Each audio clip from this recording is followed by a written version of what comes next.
Hello everyone, welcome to a new vlog. कशा आहात सगळे? आज डिटॉक्स वॉटर पण मी पिलं होतं, पण ती क्लिप घ्यायची राहून गेली.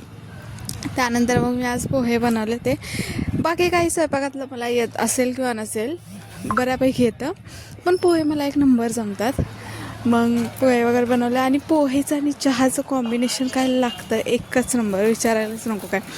त्यानंतर मग एक पार्सल आलं होतं, ते पार्सल रिसीव केलं. सकाळ सकाळ आलं होतं म्हणून मम्मीच्या ज्या शिव्या पण खाल्ल्या. त्यानंतर मग ऑफिसला गेले फटाफट.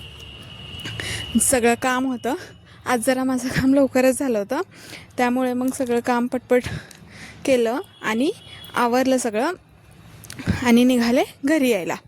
आणि गाडीवरून तर फिरायला नकोच वाटतं आजकाल, कारण की इतकं डेंजर वारं लागतं आणि इतकी थंडी वाजते ना गाडीवरून. त्यानंतर मग घरी आल्यानंतर सगळी कामं वगैरे केली, किचन वगैरे साफ करून घेतलं. सो असा होता माझा आजचा दिवस. बाय.